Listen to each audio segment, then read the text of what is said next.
CPM പരിപാടിയിൽ മുതിർന്ന നേതാവ് ജി സുധാകരന് വീണ്ടും അവഗണന.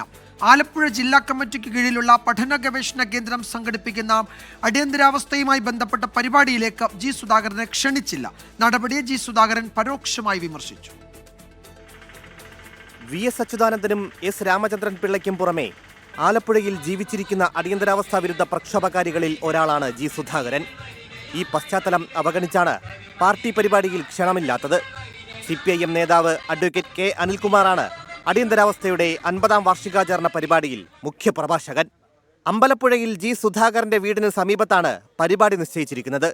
പരിപാടിയെക്കുറിച്ച് അറിവില്ലെന്ന് ജി സുധാകരൻ. എനിക്കതേപ്പറ്റി അറിയില്ല.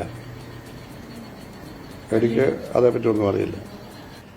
കൂടുതൽ പ്രതികരണത്തിന് തയ്യാറില്ലെങ്കിലും പരിപാടിയിൽ ക്ഷണിക്കാത്ത നടപടിയെ ജി സുധാകരൻ പരോക്ഷമായി വിമർശിച്ചു. ഹിസ്റ്ററി ഈസ് പ്രോഗ്രസ് എന്നാണ്. ചരിത്രം പുരോഗതിയാണ്. പഴയകാലത്തുള്ള സ്മരണകൾ മാത്രമല്ല, ചരിത്രം അനർഗളമായി മുന്നോട്ട് ഒഴുകുന്ന ഒരു മഹാനദിയാണ്. അപ്പം ചരിത്രത്തെപ്പറ്റി നന്നായിട്ട് മനസ്സിലാക്കിയിരിക്കണം. മനസ്സിലാക്കാതെ പൊതുകാര്യം കൈകാര്യം ചെയ്യുന്നവർക്ക് ആ പ്രസ്ഥാനത്തോടോ സമൂഹത്തോടോ പൂർണ്ണമായും നീതി പുലർത്താൻ പറ്റില്ല. വിവാദത്തിൽ CPIM ജില്ലാ കമ്മിറ്റി പ്രതികരിച്ചില്ല. 24 ആലപ്പുഴ.